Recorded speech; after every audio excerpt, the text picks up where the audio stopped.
Welcome to Democracy Now!, democracynow.org, The War and Peace Report. I'm Amy Goodman. House Democrats move rapidly forward with their impeachment inquiry into President Trump Wednesday after the White House released a rough transcript of a phone call showing the U.S. president repeatedly pressured Ukraine's leader to launch a corruption probe into Trump's campaign rival, Joe Biden.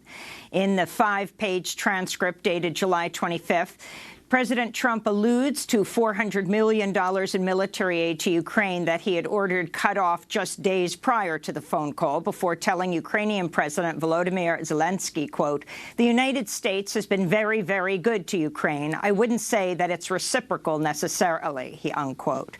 President Zelensky responds by praising past U.S. aid to Ukraine, saying he's interested in purchasing more Javelin anti-tank missiles, which Ukraine has used in its fight against Russian-backed separatists. Trump responds, quote, "I would like you to do us a favor, though." He goes on to urge Zelensky to work with Attorney General William Barr and Trump's personal attorney Rudy Giuliani to open a corruption investigation into former Vice President Joe Biden and his son Hunter, who served on the board of one of Ukraine's largest natural gas companies. Quote, "Whatever you can do, it's very important that you do it if that's possible," Trump says in the transcript. And President Zelensky promises to launch an investigation into the Bidens. The transcript's release prompted Democratic leaders to charge the president with blatantly impeachable offenses. Many lawmakers are also calling for the impeachment of Attorney General William Barr. This is California Democratic Congressmember Adam Schiff, chair of the House Intelligence Committee. Like any mafia boss, the president didn't need to say, "That's a nice country you have. It'd be a shame if something happened to it," because that was clear from the conversation. There is no quid pro quo necessary to betray your country or your oath of office, even though many read this as a quid pro quo. Speaking from the sidelines of the UN General Assembly in New York, President Trump sought to defend his actions, saying he'd engaged in nothing improper and had held a, quote, "beautiful conversation" with the Ukrainian leader. And the witch hunt continues, but they're getting hit hard on this witch hunt, because when they look at the information, it's a joke. Impeachment for that? Trump's problems are set to increase, with NBC reporting a whistleblower's complaint against Trump's interactions with Ukraine has been declassified and is set to be released as early as this morning. That complaint was initially withheld from Congress, even though the Inspector General for the intelligence community found it to be credible and urgent. The man who refused to turn the complaint over to Congress as required by law, Acting Director of National Intelligence Joseph Maguire, is set to testify before the House Intelligence Committee today. The Washington Post reported Maguire threatened to resign if the Trump administration tried to restrict his testimony to Congress, though Maguire later issued a statement strongly denying the report. The Washington Post's executive editor says the paper stands by its reporting. By Thursday morning, at least 217 Democrats and one independent congressmember said they support an impeachment inquiry into President Trump's actions, just over half the majority of representatives who would be needed to pass articles of impeachment. A two-thirds majority of senators would be required to convict Trump and remove him from office, meaning at least 20 Republican senators would need to turn against the president. So far, only one Republican senator has spoken out strongly against Trump's actions, Mitt Romney of Utah, who on Wednesday called Trump's behavior troubling in the extreme. At the United Nations General Assembly, the Iranian President Hassan Rouhani ruled out any negotiations with the U.S. until the Trump administration cancels harsh sanctions that have devastated Iran's economy. The government and people of Iran have remained steadfast against the harshest sanctions in the past 1.5 years, and will never negotiate with an enemy that seeks to make Iran surrender with the weapon of poverty, pressure, and sanctions. Rouhani warned the region was, quote, "on the verge of collapse as a single blunder can fuel a big fire," unquote. Last Friday, the Trump administration said it would deploy military forces to Saudi Arabia while imposing new sanctions on Iran's central bank and other financial institutions. Officials in Yemen say 7 children were among 16 people killed Tuesday when a Saudi-led coalition airstrike tore through a residence in a Houthi-controlled province in Yemen's southwest. Graphic video posted on social media showed the remains of children's bodies and residents burying victims in a mass grave. The latest deadly attack on civilians by the U.S.-supported coalition comes less than a week after Houthi rebels claimed responsibility for an attack on a Saudi oil facility. Houthi leaders have offered to halt missile and drone attacks on Saudi Arabia in exchange for a similar ceasefire.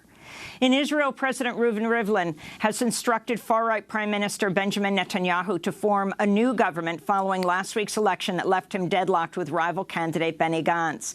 The pair had been in negotiations over a proposed power-sharing deal Tuesday, but talks failed. Gantz previously said he would not join a government led by Netanyahu, who's facing indictments over 3 corruption cases. The Prime Minister now has 28 days to form a government. In Bolivia, environmental groups warned Wednesday that more than 2 million wild animals, including jaguars and pumas, have died as fires continue to ravage Bolivia's grasslands and forests. The fires began in May but intensified in August, completely devastating Bolivia's tropical savanna and destroying at least 10 million acres of forest and grassland. More than 200,000 fires have burnt in the Amazon basin this year, destroying at least 29 million acres of rainforest, mostly in Brazil. Italian authorities have evacuated communities and closed roads around Mont Blanc, warning the mountain's glacier is at risk of collapse with 9 million cubic feet of ice set to break away. This is Stefano Miserocchi, mayor of the town of Courmayeur, which was partially evacuated. The risk of collapse is definitely due to global warming. The average temperatures in the mountains keep getting higher, and there is less rain in the winter. Therefore, all the glaciers are in crisis. This comes after the Northern Hemisphere experienced its warmest summer on record, and all 5 of the hottest summers on record have occurred in the last 5 years. In San Francisco, California, police arrested 7 protesters who locked themselves together to blockade an entrance to a Wells Fargo building Wednesday. The protesters joined more than 100 climate activists who shut down part of the city's financial district, blocking traffic to demand banks and government institutions divest from fossil fuels. Meanwhile, in London, England, 4 medical doctors superglued themselves to a government building in the latest Extinction Rebellion protests against climate change. The group plans to shut down parts of central London for 2 weeks in October to demand urgent action on the climate. In Mexico, lawmakers in the southern state of Oaxaca approved a bill Wednesday decriminalizing abortion during the first 12 weeks of pregnancy. Oaxaca becomes just the 2nd region of Mexico after Mexico City to permit abortions. This is pro-choice activist Pilar Muriedas. The victory is not only for Oaxaca. The law, yes, but it means this gives hope to the other states where women who decide to have an abortion legally are punished. This comes just days after Mexican President Andrés Manuel López Obrador sent lawmakers a bill that would grant amnesty to women serving prison terms for abortion. Meanwhile, legislators in Australia's most populous state, New South Wales, voted Thursday to decriminalise abortion, ending a century-old law that made terminating a pregnancy a crime punishable by up to 10 years in prison. The move will allow abortions up to 22nd week of pregnancy or later if 2 doctors agree.